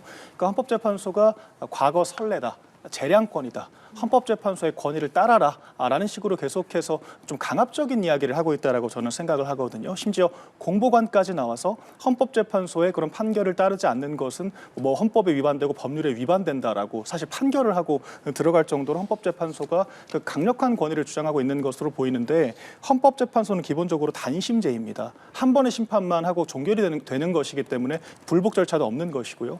그렇기 때문에 형소법보다 더 엄밀하면 엄밀했지 이렇게 러프하게 저는 심판을 해서는 안 된다라고 생각을 하거든요. 이에 대해서 저만 그렇게 생각을 하는 것이 아니라 여러 국민들이 아니 헌법재판소가 이렇게 무소불위의 권력을 가지는 것이 과연 삼권 분립에 합당한가? 라는 의구심을 가질 수 있을 것 같습니다. 그러니까 국회 표결권도 무시를 해버리고, 그러니까 이런 형사소송법에 적시된 이 대법원에서 준용하는 그런 규칙들까지 다 재량권으로 뭉개버리고, 그다음에 이제 여당을 비롯한 국민들의 그런 의견까지 헌법재판소가 과연 공정한가에 대한 이런 의구심까지 헌법재판소를 무조건 믿고 따라라라고 뭉개버리는 이 상황이 저는 상당히 초법적인 이런 기관으로 거듭나겠다라는 의지라고 생각이 되고요. 이런 측면에서 이번 결과가 어떻게 나오든지 간에 누가 과연 헌법재판소한테 이렇게까지 강력한 권력을 주어줬는지, 견제받지 않는 권력을 줬는지에 대해서 국민적으로 갑론을박이 있을 것으로 보이고요. 그러니까 헌법재판소도 앞으로 많은 변화가 있을 것 같습니다. 지금 안 그래도 대통령이 직접 이 증거에 대한 발언을 하고 있다라고 합니다. 발언 내용이 지금 저희 자막으로 나가고 있죠. 윤 대통령 이런 이야기를 하고 있습니다. 여러 기관이 중구난방으로 조사를 진행을 했고 이 조서에 기재된 내용이 실제 증언과 다르다. 결국에는 이 증거에 대해서 채택하는 것에 대한 이제 부당함을 설명을 직접 하고 있는 것인데 조금 전에 이제 저희 대변인님도 이런 이야기를 했습니다. 이게 너무 초법적이다. 이게 삼권 분립에 위배되고 이렇게 권한이 많이 가져지는 게 말이 되느냐. 개정도 됐는데 그것을 선례라는 이름 앞에 이렇게 뭐랄까요? 초법적으로 하는 것이 맞느냐 하면서 윤 대통령의 발언 지금 또 들어왔군요. 체계적인 수사가 아닌 점을 잘 살펴달라. 그러니까 이게 중구난방으로 진행됐다는 점을 그러니까 이 조서가 온당하다라고 볼 수는 없다라는 걸 이야기를 하고 있습니다. 어떻게 보세요? 저 주장은 뭘 근거로 하는지 모르겠습니다. 과연 저 주장을 과연 믿어줄 만한 사람이 누가 있겠습니까? 왜냐하면 최근에 어떤 게 논란이 됐냐면 김용현 전 국방부 장관의 이 변호인이 여인영 방첩사령관 접견을 했고요. 또 다른 피고인들 접견하지 않았습니까? 그러니까 굉장히 변호인 접견권을 활용해가지고 사실상 입맞추기를 하거나 회유했던 정황이 드러나 버린 겁니다. 그렇기 때문에 그들은 아마 이 형사재판을 위해서 본인이 최소한의 이 형량 감경을 받기 위해서 최대한의 노력을 했을 겁니다. 그러니까 당연히 이 검찰의 어떤 이 수사에 제대로 협조했을 것이고 일정 부분의 진실을 말했을 가능성이 저는 크다고 봅니다. 그런데 그들이 헌법재판소에 나와가지고는 발언하지 않겠습니다. 형사재판이 진행되고 있으므로 발언이 제한됩니다. 이런 투의 태도와 자세를 일관되게 견지를 했단 말이에요. 그리고 일정 부분은 대통령이 약간 유리할 수도 있는 그런 발언을 했어요. 저는 그런 건 나중에 위증죄라든가 이런 것들이 추가적으로 붙을 수도 있다고 보는데 이미 김용현 전 장관의 이 변호인이 그러니까 굉장히 많이 이 사건이 연루되어 있을 법한 피고인들을 찾아다니면서 계속해서 접견을 요구하고 그 안에서 무슨 말을 했는지 무제한으로 이 변호인 접견을 하고 그러한 과정이 기본적으로 있었기 때문에 그러한 부분에서 뭔가 증언이 달라졌다라고 하는 이제 윤석열 대통령 측의 입장인 거거든요. 그래서 그 입장을 그대로 믿어줄 수가 없다. 그렇다면 도대체 왜 그렇게 이 국민들로 하여금 이거 있어서는 안 되는 일인데 왜 저렇게 부당한 행동들을 했지 이상한데라고 할 만한 행동들을 안 했어야 되는 거거든요. 그래서 그렇기 때문에 그것이 무슨 방어권 차원이니 혹은 뭐 이 재판 자체가 지금 오염됐느니 이런 주장을 한다는 것은 제가 볼 때는 그건 완전히 어불성설이고 국민들께서도 그렇게 약간 5살, 6살 정도의 아이들이 보여줄 때 국민들이 어른들이 딱 보면은 거짓말인지 아닌지 딱 티가 나잖아요. 마치 그런 모습을 지금 계속 보여주고 있다는 것 자체가 참으로 안타깝다 이 말씀 드립니다. 그러니까 헌법재판소가 형사재판과 다르기 때문에 헌재의 재량으로 간소한 절차를 할 수 있다라고 주장을 하면서 막상 형사재판에서 사용될 그런 아직 입증되지 않은 증거들을 가지고 재판을 하겠다라고 주장하는 것 자체가 굉장히 편리하게 체리피킹을 하고 있다라고 저는 생각을 하고요.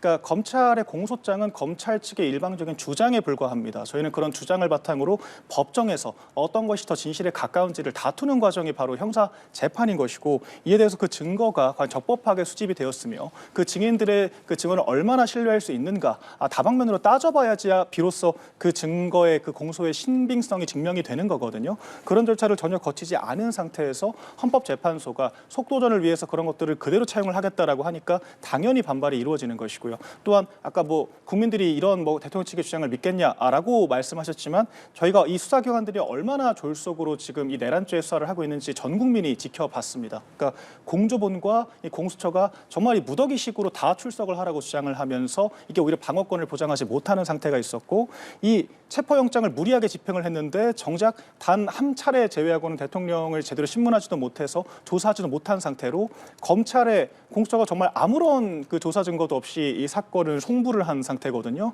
더군다나 이 검찰이 구속영장을 연장해달라고 요청을 했을 때 중앙지법에서 불허를 했기 때문에 검찰도 과거 김용현 전 장관에 대한 조사를 한 내용을 바탕으로 정말 주어만 바꿔서 공소장을 작성한 상황입니다. 어떻게 이런 이 수사 과정 자체가 정말 공정하고 객관적이었다라고 할 수 있겠습니까? 그렇기 때문에 윤 대통령 측에서도 아니 수사기관이 이렇게 엉망으로 지금 조사를 했고 중구난방으로 조사를 한 것이고 이 공수처의 이 방해 행위로 인해서 검찰조차도 기소권 있는 검찰조차도 제대로 대면 조사도 한 차례도 못한 상태인데 어떻게 이런 증거를 객관적이라고 믿고 헌법재판소가 이 형소법의 이 개정법까지도 다 무시하면서까지 그대로 가져와 활용을 한다라고 할 수 있겠느냐? 당연히 이런 주장을 할 수 있는 것이고요. 지금 이런 주장을 전 국민이 지금 지켜보고 있고 많은 국민들이 동의를 하고 계시기 때문에 이렇게 좀 졸속 절차를 통해 결론을 내는 것이 과연 헌법재판소, 헌법소라는 기본 취지에 맞느냐 이런 부분들을 저희가 고민을 해봐야 한다고 생각합니다. 조금 전 말씀 중에 그러니까 이것이 이 졸속 재판이라고 표현하신 이 부분이 속도를 내기 위해서 빨리 하기 위해서라고 말씀하셨잖아요. 그 이유는 뭐라고 보세요? 그러니까 이게 지금 이 모든 것들이 그러니까 이렇게 검찰의 조서를 증거로 채택한다던가 이런 부분들이 다 속도를 내기 위해서라고 지금 보고 계시는 거잖아요. 그러니까 기본적으로 사실 4월 18일로 이제 다가오는 이 2명의 재판관의 그런 그 임기 때문에 저는 가장 크다라고 생각을 하거든요. 단순히 재판관의 숫자만 그런 것이 아니라 지금 문영배 재판관이 소장 대행을 하고 있지 않습니까? 근데 문영배 재판관이 물러나게 되면 지금 그 두 사람은 대통령 지명 몫이기 때문에 권한 대행이 국회 몫을 임명을 할 수는 있어도 권한 대행이 직접 지명을 할 수 없다라는 것은 여야가 사실 공감대가 있는 상태거든요. 그렇기 때문에 2명의 재판관 즉 소장 역할을 할 수 있는 대통령 몫의 윤석열 재판관이 4월 18일 이후로 공석이 될 수밖에 없기 때문에 사실상 그 이후로는 심리가 불가능하다라는 측면은 분명 저희 여당도 생각을 하고 있습니다. 그럼에도 불구하고 이게 3월까지는 충분히 심리를 거칠 수 있는 것인데 지금 아직 2월 중순밖에 안 되지 않았습니까? 그런데 추가 변론 기일에 대한 지정도 생각을 하지 않고 있는 것으로 지금 보이고 그다음에 증인들도 지금 무더기로 다 기각을 하고 있고 심지어 재판정에서 나와 있는 그런 증언들을 활용하는 것이 아니라 다른 수사기관들의 입증되지 않은 증거를 사용하겠다라고 하니 당연히 저희는 졸속이라고 지적을 할 수밖에 없는 것이고요. 그러니까 헌법재판에서 대통령 탄핵 심판 같은 경우에는 6개월 이내에 결론을 내도록 되어 있습니다. 그렇기 때문에 저희가 이렇게 무리하게 할 필요가 없고 노무현 전 대통령, 박근혜 전 대통령도 최소 3개월은 심리를 거쳤거든요. 17차 변론까지 진행을 했었습니다. 그런 것들을 감안했을 때도 지금은 너무 빠르다. 그러니까 너무 속도전만 집착하고 있다라고 생각하고 그렇기 때문에 이런 현실적인 여건에 전혀 무관하게 우리 법 재판소냐 이런 비판까지 나오고 있는 거라고 저는 생각을 합니다. 예, 대변인님의 주장에 대해서 어떻게 생각하세요? 대통령이 없는 상태를 계속해서 유지해 나간다는 게 그건 국가적으로는 대단히 불행입니다. 국민들 역시도 그렇고요. 국민들 다수의 표를 받아서 대통령이 그 권위로 이 중요한 결정들을 해나가는 거거든요. 그런데 지금 그걸 결정할 사람이 없는 거예요. 대행을 지금 하고 있는 것인데 그 대행에게는 국민 그 누구도 어떤 신뢰도 준 바가 없습니다. 그렇기 때문에 되게 불안정한 상태로 국정이 운영될 수밖에 없는 거고요. 지금 트럼프 대통령 나왔는데 심지어 2017년도 그 박근혜 대통령 탄핵 때도요. 거의 10일 정도의 권한대행과 실제로 통화까지 했습니다. 당시 미국 대통령과는. 지금은 아예 어떻게 돌아가는지 자체를 지금 아예 지금 외교 자체가 지금 막이 닫혀 있는 상태입니다. 그렇기 때문에 대단히 위험한 상황이고요. 지금 어제도 나왔습니다만 지금 세수결손이 지난해만 하더라도 56조 원이 됐죠. 지금 최상목 경제부총리가 무슨 할 말이 있습니까? 그런데 올해 세수결손 31조 또 찍었습니다. 이거 초유의 사태입니다. 건전 재정을 얘기하면서 사실상 재정이 박살나고 있는 그런 상황이에요. 그런데 이 상황을 더 끌고 가야 된다라고 얘기하는 것 자체가 국민들에게 계속해서 불안감을 확대시키고 연장하는 것밖에 되지 않기 때문에 헌법재판소에서도 이렇게 중요한 어떻게 보면 대한민국 1인자라고 할 수 있는 아주 중요한 결정을 할 만한 그런 사람이 지금 유고 상태에 있기 때문에 이 결정을 돌아오는 결정을 내리던 아니면 파면하는 결정을 내리던 가타부타 좀 빠른 시일 안에 결정이 되어야만 대한민국 국정이 안정화될 수 있고 그 안정화를 통해서 국민의 삶도 안정화될 수 있다고 보거든요. 그렇기 때문에 계속해서 이것을 졸속이다, 너무 빨리 한다 이런 주장 자체는 지금의 국민 불행을 계속해서 연장하려고 하는 도무지 집권 여당으로서는 국민에 대한 아무런 책임감도 느껴지지 않는 발언이다 이렇게 봅니다. 제가 조금 반론드리고 싶은 예. 것이 그럼에도 불구하고 17차 변론까지 박근혜 전 대통령 당시에 진행을 했고 노무현 전 대통령도 마찬가지로 3개월 이상 심리를 거쳤다라고 제가 말씀을 드린 것이고요. 그때나 지금이나 대통령의 공석으로 인한 부작용은 똑같이 작용을 하고 있습니다. 그럼에도 불구하고 그렇기 때문에 무조건 빨리 내보내는 게 답이다라고 할 수 없기 때문에 저희가 충분한 심리가 필요하다라고 말씀을 드린다는 점 말씀드리고 또한 국정 안정이 그렇게 중요했다면 왜 민주당에서는 한덕수 권한대행을 그것도 미국이 외교 파트너로 공식 인정한 바로 다음 날 졸속으로 탄핵을 시키셨습니까? 또한 그렇게 해서 지금 정족수부터가 151명인지 200명인지가 확인되지 않은 상태고 그 지점에 대해서도 헌법재판소에 지금 권한쟁의가 청구가 된 상황입니다. 그렇다고 하면 대통령 심판을 늦추는 한이 있더라도 한덕수 총리부터 빠르게 복귀를 시키는 것이 조금이라도 더 국정을 안정시킬 수 있는 방향 아닐까요? 그런데 헌법재판소가 지금 마흔역 재판관 임명 등 모든 지금 헌법재판소의 정당성과 결부되어 있는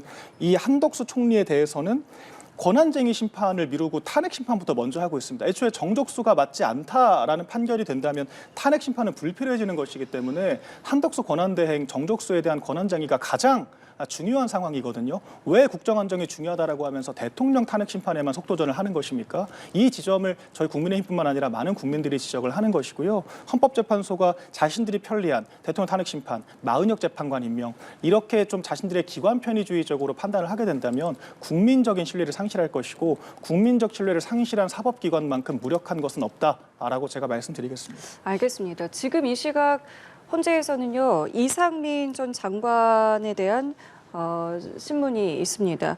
오늘 이상민 장관을 증인으로 이제 양측이 모두 불렀기 때문에 주어진 시간 내에 양측 모두 주신문을 할 수 있게 됐는데요. 지금 들어온 소식에 의하면 윤 대통령 측에서 먼저 주신문을 진행을 하고 있습니다. 네. 이 과거에 이상민 전 장관이 이제 탄핵 소추가 된 적이 있었고 헌재에서 기각이 되고 이제 업무에 복귀를 했는데 관련한 질문이 지금 진행이 되고 있습니다. 예, 이상민 전 장관 같은 경우에 그 질문에 헌법재판관 전원 일치 의견으로 기각이 됐다고 밝혔고 당시 직무정지로 인해서 행정안전부의 업무에 차질이 생겼었다. 이로 인해 새로운 정책을 추진하는 것이 불가능했고 재난관리에도 문제가 있었다라고 답변한 것으로 전해졌습니다. 2023년에 있었던 이상민 전 당시 행정안전부 장관의 탄핵과 관련된 질문을 윤 대통령 측에서 먼저 했습니다. 이 질문을 먼저 꺼낸 이유는 뭐라고 봐야겠습니까? 일정 부분 비상사태, 그래서 민주당이 줄탄핵을 했고 그걸로 인해서 국정 운영이 어려웠고 그래서 비상사태였다라고 하는 논리 구조를 확인하기 위해서 이상민 장관에게 저 질문을 한 것 같습니다. 그런데 제가 아까 말씀드린 대로 기본적으로 이 탄핵안이라고 하는 것은 기본적으로는 정치적으로 움직일 수가 있는 거죠. 그런데 2년 반 동안 윤석열 대통령이 보여줬던 것은 국민들 역시도 윤석열 대통령이 되는 과정에서 후보 시절에 대화와 타협을 엄청 강조했습니다. 본인이 존경하는 사람은 김대중 노무현이었다 이렇게까지 얘기를 하면서 자기가 이 표를 받지 않았습니까? 그렇다면 그것을 국민들께 기대를 하게 했고 그런 측면이라면 일말에 조금이라도 행동을 보여야 되지 않았겠습니까? 그런데 당선되자마자 갑자기 돌변하더니 야당을 범죄자 집단, 범죄자 소굴, 국회를 이제 그런 식으로 표현하기도 했고요.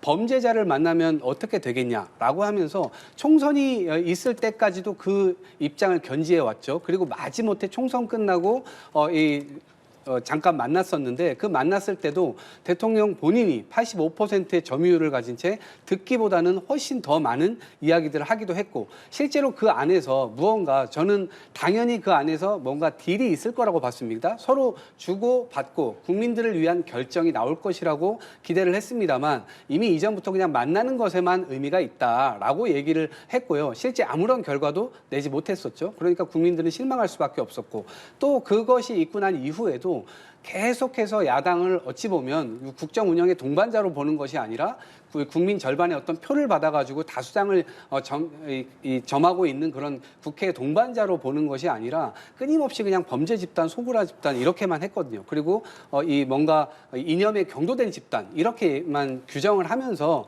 사실상 여당에게도 이 대화할 수 있는 채널 이 자체를 이 여지를 주지 않았거든요. 그런 측면에서 저는 대통령 스스로가 이 야당의 어떤 대화하자 대화를 했던 어떤 여러 가지 노력들의 어떤 전철이 있었다고 한다면 저런 주장이 굉장히 신빙성 있게 들릴 수 있었겠지만 대통령 스스로가 차단막을 치고 그런 것들을 하지 않았기 때문에 그것을 야당에서 대응하는 과정에서 탄핵안도 발의되고 여러 가지 측면에서의 이 대응이 있었다는 점이지 오히려 그것은 불가피성으로 인정받을 수 있는 부분이지 대통령이 저것을 야당 때문에 비상사태였다라고 주장하기에는 저는 대단히 좀 이해하기가 어려워 보입니다.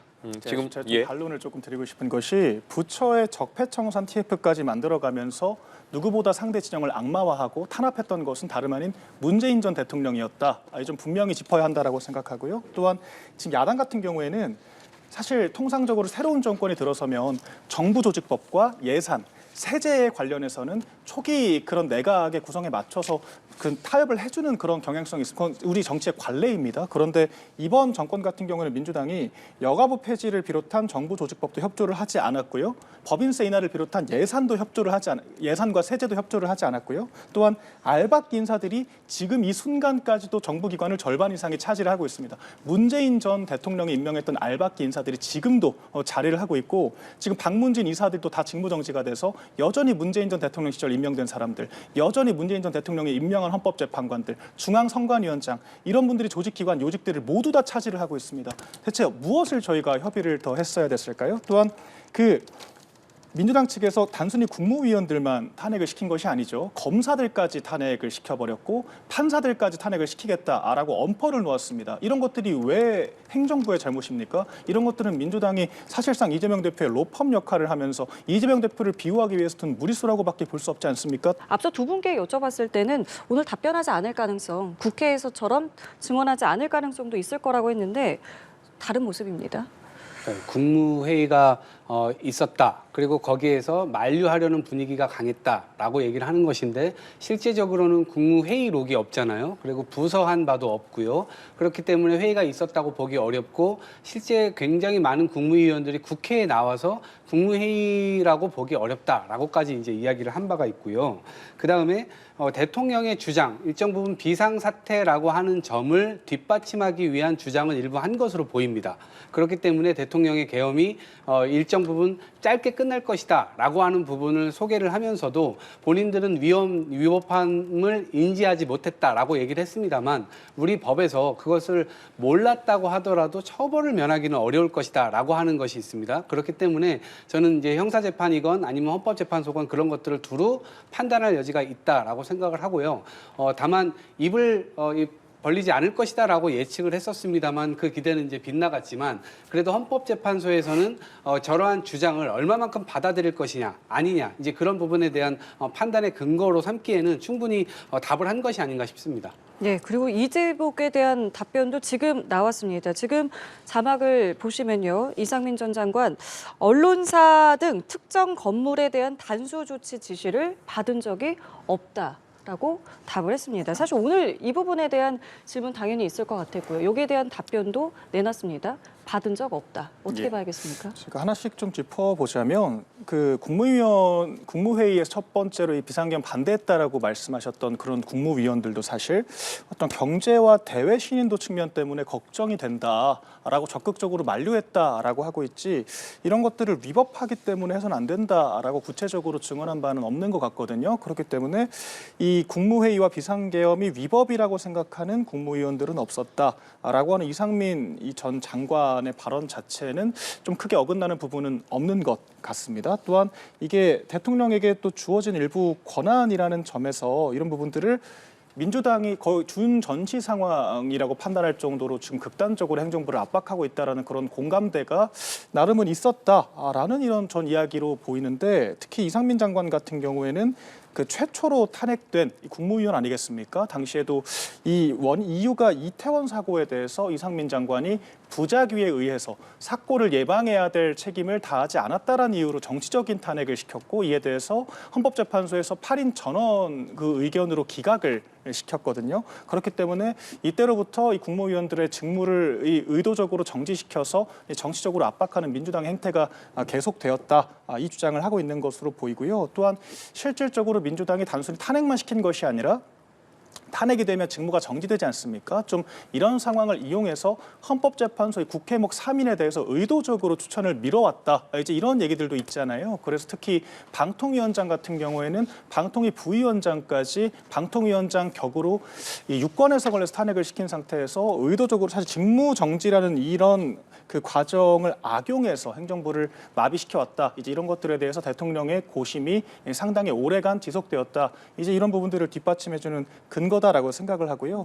근데 이런 부분들이 비상계엄을 정당화할 수 있을 정도의 충분한 근거가 되는지 또한 이런 것들이 좀 잠깐 하다 끝날 것이다, 곧 끝날 것이다라고 이야기를 했다라고 하는데 이게 경고성 비상계엄이었다라고 한다면 이것을 과연 중대한 헌법 위반이라고 볼 수 있을 것인지 이제 이런 부분들을 앞으로 다퉈 나갈 것으로 보입니다. 이상민 전 장관이 지금 저희의 예측과는 달리 지금 발언을 하고 있는 부분에 대해서는 어떻게 생각하세요? 예, 사실 국조특위 같은 경우에는 뭔가 이 재판정에서 작동할 수 있을 정도의 좀 구체적인 실효적인 그 증언이라고 보긴 어려운 반면에 지금 이 재판정에서 나오고 있는 증언들은 실질적으로 탄핵 심판 심리에 활용될 수 있는 부분이기 때문에 조금은 그런 데 신경을 달리한 부분들이 있다라고 생각을 하고요. 또한 이게 그 국회 국조특위에서는 단전 단수를 비롯한 좀 직접적인 그런 증언들은 피했지만 또 오늘은 그것은 지시를 받은 것이 아니다라고 했다라는 것은 결론적으로 자체적인 판단이었다라는 저는 또 이야기로 해석될 수 있다라고 생각을 하거든요. 그러니까 사실 다른 그 전 사령관들과 마찬가지로 좀 본인의 형사 재판에서 불리하게 작동할 수 있다라는 것을 알면서도 이렇게 증언을 했다라는 것은 조금은 이 증언의 신빙성 자체를 저희가 신뢰할 수 있지 않을까라고 저는 개인적으로 생각합니다. 지금 앞서서 이상민 전 장관 신문과 관련해서 굉장히 관심이 쏠리는 부분 중에 하나였고, 일단 지시를 받은 적은 없었지만 대통령실 쪽지에서 단전 단수와 관련된 내용은 봤다라는 소식이 전해졌습니다. 이상민 전 장관의 이야기를 곧이곧대로 믿고 모든 걸 다 진실로 믿을 때 여러 가지 이야기를 할 수 있겠죠. 그렇지만 저는 이상민 전 장관의 말을 곧이곧대로 믿지 않습니다. 왜냐하면 저 통화를 분명히 비화폰으로 했을 것이고 또 단 둘이 은밀하게 이야기를 했었을 것이라고 저는 추정합니다. 그렇기 때문에 지금 나와가지고 이른바 윤석열 대통령의 입맛에 맞는 저러한 증언에 대해서 저는 재판부가 얼마나 받아들일 수 있을지 그것이 이제 관건이라고 보고요. 저렇게 이야기를 하려면 사실은 국회에서도 저 정도의 증언은 해도 됐었을 것 같거든요. 굳이 저렇게 뭐 형사 재판이 진행되고 있기 때문에 증언하지 않겠습니다. 혹은 저는 증인 선서를 하지 않겠습니다라고 할 이유가 그동안 없어 보여요. 그런데 왜 국회에서는 그렇게 했을까요? 그게 이제 앞뒤가 좀 맞지 않아 보이고요. 오늘 저 내용은 전 되게 제가 볼 때 변호인을 통해서 일종의 약간 조율된 내용이 아닐까 싶다는 이제 생각이 좀 듭니다. 그게 어떤 말씀이세요? 이제 윤석열 대통령과 관련돼서 자기가 지시받은 바 없다.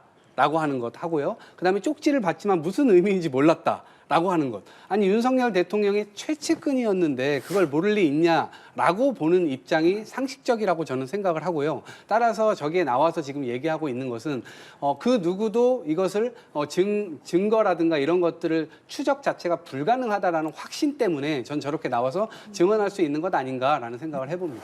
네, 전 이런 부분도 생각을 해봐야 될 것 같아요. 사실 비단 비상계엄뿐만 아니라 이 대통령이라는 자리 자체가 좀 포괄적인 국정 방향과 그런 좀 뭐랄까요 전반적인 기조를 만들어주는 역할인 것이지 좀 구체적인 또 실무 디테일을 채우는 부분과 이런 것들을 좀 지시해서 내려보내는 그런 역할들은 또 다른 실무자들이 하는 게 통상적이거든요. 지금 이 다른 국무위원들과도 진술이 일치를 하는 것이 최상목 권한대행도 쪽지를 대통령이 직접 주진 않았다. 그러니까 누구한테 받았는지 기억이 나지 않는다. 그러니까 실무자로부터 받았다라는 전 뉘앙스로 이해를 하고 있는데, 그러니까 오히려 직접적인 전화 소통이 가능한 관계였다면 굳이 쪽지를 통해서 의사소통을 할 필요가 있었을까요? 그냥 전화를 통해서 지시를 할 수도 있었는데 왜 굳이 그렇게 했을까라는 의구심이 일차적으로 들고, 또한 행안부라는 것은 또 이제 검경을 포함한 이 다른 여러 정보 수사기관들이 포함되어 있는 부처 아니겠습니까? 이에 대한 지휘 통제권이 행정안전부 장관에게 또 있는 것이기 때문에 그에 대해서 왜 굳이 언론사 단전 단수라는, 사실 지금 생각을 해봐도 이게 어떤 실효적인 효과가 있을까? 왜냐하면 이게 송출을 금지하는 것도 아니고 단전 단수를 한다. 사실 되게 모호한 저는 지시가 있었다라고 생각을 하거든요. 지시가 있었다라고 해도. 그렇기 때문에 좀 전반적인 상황으로 봤을 때 대통령이 직접 쪽지를 지어줘서 지시를 했다라고 하기에는 굉장히 모호한 측면이 있고 좀 불확실한 측면이 있다. 이 부분들을 저는 많이 뒷받침하고 있다라고 생각을 하고, 그런 측면에서 이제 오후에 또 이제 신용현 장관 안보실장이 나오지 않겠습니까? 예. 이제 그런 분들의 이제 그 증언과 비교를 해봤을 때 이것은 김영현 장관이 조금 무리수를 둔 거 아니냐, 좀 이런 측면으로 귀결될 여지가 있어 보입니다. 어떻게 보세요? 지금 말씀하신 부분에 대해서요? 그러니까 저는 약간 대통령이 지금 김용현 전 장관에게 뭔가를 미루는 것 같은 느낌이 들고, 그것을 일정 부분 자기는 대통령에게 지시받은 적이 없고 오히려 김용현 전 장관이 이거를 다 타이핑을 쳤다는 거 아닙니까? 8장인가를 쳤다는 것 같은데, 그리고 이 쪽지는 대통령으로부터 받았기 때문에 실제적으로 있어서의 효력은 저는 대통령의 큰 지시 속에서 이 모든 것들이 다 이루어졌다고 보여요. 그런데 저 증언들은 제가 볼 때는 믿을 수가 없습니다. 헌법재판소에서도 아마 판단할 겁니다. 보수 쪽에서는 보수 성향을 가진 재판관들이 마치 이 탄핵을 파면 결정을 하지 않을 거다라고 기대를 하고 있고, 진보 쪽에서 뭐 이 원사이드하게 다 그런 결정을 내릴 거다라고 기대를 하고 있어 보이는데, 제가 볼 때는 법률가들의 입장에서는 저것을 진위 여부를 종합적으로, 그래서 아까 말씀드렸던 검찰 조서, 검찰의 수사 과정에서 저들이 어떤 증언했던 것들 이런 것들을 토대로 해서 다 악의를 맞춰볼 겁니다. 그래서 앞뒤가 다 증언들이 맞았을 때 하나의 종합적 그림이 나오고 그 종합적 그림을 토대로 해서 지금 저렇게 이상민 전 장관이 하는 증언이 과연 그 토대에 맞느냐 여기에서 만약에 어긋난다 생각하면 헌법재판소에서는 그런 것들을 합리적으로 아마 추론을 해가지고 결국엔 판단을 하지 않을까 싶고요. 이상민 전 장관은 제가 볼 때 아무리 생각해도 윤석열 대통령의 가장 가까운 최측근인데 저거를 몰랐다, 사전에 몰랐을 리 없다고 생각을 하고요. 그런 차원에서 보면 저것은 약간 위증의 소지가 있지 않나 이렇게 생각을 해봅니다. 지금 이상민 전 장관의 발언이 속보로 추가로 전해졌습니다. 비상계엄 해제 이후에 윤석열 대통령과 통화를 했다. 이 빠른 계엄 해제와 관련해서 잘한 일이라는 의견을 전달했다고 말했습니다. 그러면서 대통령도 유혈 사태가 없어서 다행이다라고 말했다고 발언을 했는데 지금 계속해서 이상민 전 장관의 발언이 이어지고 있습니다. 그러니까 사실 지금 계속해서 민주당에서는 윤 대통령이 과거부터 정말 깊게 이런 계획을 해왔고 구체적으로 계획을 해서 직접적으로 지시를 했을 것이다라고 주장을 하고 계시지만 사실 대통령실 내에서 비서실장조차도 이런 비상계엄 계획을 몰랐다라고 하고 있지 않습니까? 또한 김건희 여사에게도 말하지 않았다라고 할 정도로 사실 그럴 수밖에 없는 것이 비상계엄을 하겠다라는 얘기가 실질적으로 좀 광범위하게 돌아다닌다라고 했을 때 이거는 차단될 수밖에 없는 거거든요. 특히 이제 대외적으로는 둘째치고 내부적으로 의사결정을 하는 과정에서 얼마나 많은 만류들이 있었겠습니까? 그렇기 때문에 오히려 윤 대통령이 정말 구체적으로 과거로부터 여러 사람들과 소통을 하면서 지시를 했다라는 것이야말로 이게 약간 보완적인 측면을 생각했을 때 조금 불가능한 추정이라고 생각을 하거든요.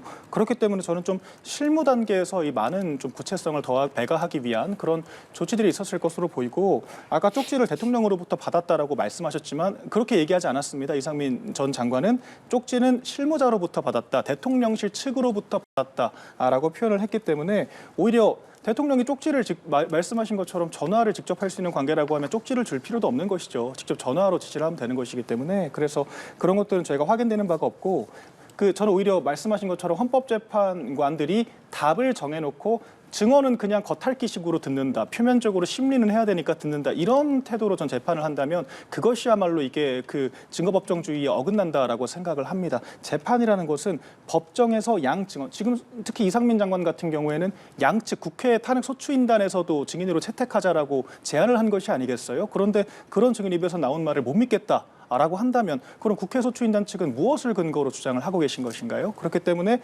재판관들이 이 법정에서 나왔던 이 홍장원과 곽상근 사령관 같은 경우에는 진술의 신빙성이 상당히 믿기가 어렵다라고 재판관들도 왜 자꾸 말이 바뀌냐라고 지적을 한 상태고 오늘 이상민 장관을 비롯한 이 여러 관련자들이 일관된 진술을 하고 있기 때문에 이에 대해서는 이건 재판장에서 나온 그런 증언들을 있는 그대로 재판관들이 좀 받아들여야 한다라고 생각합니다.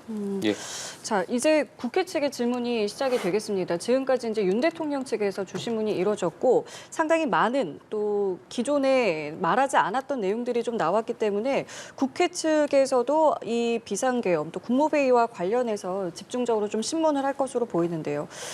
지금 나온 또 속보에 의하면 비상계엄 국무회의를 알고 간 것은 아니다라고 이상민 전 장관이 답을 했습니다. 그러니까 국무회의 가기 전까지는 몰랐다라는 이야기로 볼 수 있겠죠.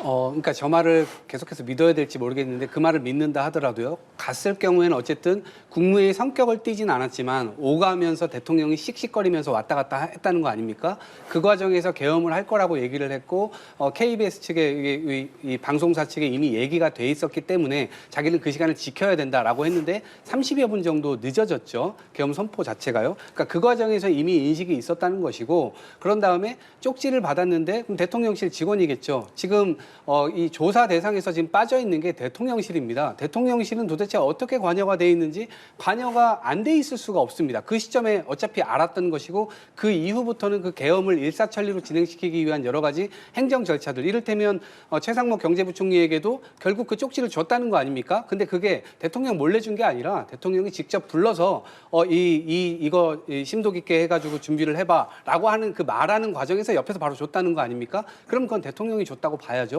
행안부 장관도 마찬가지입니다. 본인이 그거를 사전에 몰랐다. 근데 그 이후에 이미 증언들이 나오고 있습니다. 그래서 국회 측 제가 볼 때 국회 측 변호인들은 여러 가지 질문을 할 것 같은데 이미 우리 허석곤 소방청장이 국회에 나와가지고 이미 그런 지시를 받은 바, 단전 단수에 대한 지시를 받은 바 있고요. 이상민 행안부 장관이 자기가 단전 단수에 대한 쪽지를 받았는데 그게 무슨 내용인지 몰랐다면 어떻게 지시를 내렸겠습니까? 결국 그 과정에서 또 공모가 있었거나 대통령의 지시, 거기 그 확인해보는 또 과정이 있지 않았겠습니까? 사고 그럼- 우려라는 발언은 하긴 했습니다. 네, 그렇습니다. 그 과정에서 결국에는 소방청에서 들었던 사람들의 내용들이 있었기 때문에 그것을 어찌 보면 다시 좀 물어보고 그것에 대한 답을 좀 끌어내는 과정이 있지 않을까 싶습니다. 예, 국회 측에서는 어떤 부분들을 그럼 좀 이제 집중해서 물어보겠습니까? 그러니까 아무래도 말씀하신 것처럼 좀 이런 진술의 신빙성이 과연 있느냐 이제 이런 부분에 대해서 얘기를 할 것으로 보이고요. 결과적으로 이상민 전 장관이 윤 대통령 측과 과거에도 소통을 하면서 이 비상계엄이란 계획을 인지를 하고 있었는지 또한 그런 것들의 적법성에 대해서 충분히 타진을 하고 만류하려고 하는 시도가 있었는지 좀 이런 부분들을 종합적으로 따져볼 거라고 생각을 합니다. 그러니까 이상민 전 장관 같은 경우에는 이 네 가지 특히 쟁점 중에서도 이 국무회의 의결의 절차적 정당성 이제 이 부분에 대해서 많은 단서들을 갖고 있기 때문에 이제 소추인단 측에서는 그 부분을 집중적으로 규명할 것으로 보이고요. 또한 이게 이 언론사의 단전 단수 지시가 어떤 의미를 가지고 있는 것이며 이 지시가 실질적으로 대통령이 아니고서야 누구로부터 나올 수 있었겠느냐. 이제 이런 부분들을 아마 지적을 할 것 같은데, 그러니까 사실 대통령실에서 나가는 명의 어떤 메시지나 정책들 이런 것들은 통상 저희가 대통령을 모시기 때문에 대통령이 지시했다라고 합리적으로 하는 것이 정치적으로는 맞습니다. 그런데 법적으로는 대통령실에서 받았다라는 것이 대통령의 비서들로부터 받았다라는 것인지 아니면 국무위원을 관할하는 관련 실무자들로부터 받았다라는 것인지 아니면 뭐 김용현 전 장관 국방부 실무자로부터 받았다라는 것인지가 분명하지 않기 때문에 저희가 이것을 법적으로는 윤 대통령의 직접적인 지시라고 예단할 수는 없다. 저는 이렇게 생각을 하고요. 이 부분들에 대해서 이상민 전 장관을 또 국회 소추인단 측에서도 증인으로 신청을 하지 않았습니까? 그렇기 때문에 책임감 있게 이런 것들을 규명하는 그런 크로스 체크하는 과정이 있어야 할 것 같습니다. 지금 말씀하신 부분이요. 그러니까 대통령실에서 준 쪽지가 대통령이 준 쪽지다라고 정치적으로는 말할 수 있지만 법적 책임론에서는 좀 달라지지 않겠느냐라는 말씀이신데요. 이 부분에 대해서는 어떻게 보세요? 저는 좀 죄송하지만 궤변이라고 생각합니다. 이번 계엄령은요, 대통령이 위헌 불법한 계엄령을 선포했어요. 나머지 실무적인 작업들은 그 밑에 사람들이 하는 겁니다. 그런데 그 밑에 작업을 대통령이 하지 않았다고 해서 대통령이 빠져나갈 수 있다? 저는 그런 건 얼토당토 않는 얘기라고 생각하고요. 전쟁을 해도요, 대통령이 전쟁 선포를 합니다. 그리고 어느 총으로 쏠 건지, 어느 포를 쏠 건지, 탱크를 보낼 건지, 그것은 밑에 사령관 단위 그 밑에 실무자급들이 다 하는 겁니다. 그런데 대통령이 총을 쏘지 않았기 때문에 대통령은 무죄다? 이거는 말이 안 되는 얘기죠. 이번 계엄령도 마찬가지 선상에서 저는 큰 틀에서의 이 결정을 한 것이고 그것이 위헌 위법했다라는 것이 명확하게 있고요. 그다음에 이 증거물로 포고령이라는 것은 절대적입니다. 그렇기 때문에 이 지점에서 이 헌법재판소에서 그 두 가지만 딱 따져 물으면 답은 이미 사실 나와 있는 상태고요. 너무나 간명한 어떤 그런 쟁점이기 때문에 그 쟁점이 전 뒤틀려질 것 같지 않다. 그 아래 단위에서 누가 뭘 할 거냐. 그것은 개개인이 다 형사재판소에서 결국 지금 비서실 조사 안 받고 있잖아요. 경호처도 결국 조사 안 받고 있죠. 예. 그다음에 검찰도 연루됐다는 지금 얘기가 있는데 그 비화폰과 관련돼서요. 김용현 전 장관이 검찰 조사받기 전에 결국 그 비화폰으로 검찰의 고위직 간부와 통화하고 들어갔다는 사실까지 지금 이미 밝혀진 상태입니다. 그렇다면 무슨 통화를 했는가? 검찰도 결국 수사 대상이 되어야 되는데 검찰, 경호처, 지금 그다음에 대통령 비서실 조사를 받지 않고 있습니다. 그 부분에 대해서 공백 상태이기 때문에 이 부분에 대해서 결국 조사해야 될 것이고 지금 검찰 스스로가 연루되어 있기 때문에 조사하기 어렵겠죠. 그래서 민주당에서는 이건 결국 특검으로 갈 수밖에 없는 문제다 이렇게 보고 있습니다. 그러니까 좀 반박을 드리자면 좀 이게 어떤 뭐 전쟁으로 비유를 하셨는데 전쟁을 대통령이 선포를 할 수는 있죠. 그런데 그런 것들을 현장에서 어떤 디테일을 채워나가고 어떤 식으로 이행할지에 대해서는 또 지휘관들의 판단이 중요한 것입니다. 그렇기 때문에 이 지휘관들의 자체적 판단으로부터 이 벌어진 모든 일에 대해서 이 최종 결재권자인 대통령의 책임이다라고 한다라고 하면 이 이태원 사고가 행안부 장관의 책임이라고 했던 것처럼 이 모든 국가 중대사들은 다 대통령 책임이라는 이 잘못된 논리로도 귀결될 수가 있는 겁니다. 그러니까 우리가 어느 선에서 어디까지 지시가 이루어졌고 어떤 구체적인 조치가 있었는지를 정치하게 따져볼 필요가 이제 있다라고 저는 생각을 하고요. 그러니까 결과적으로 지금 이 사건은 예.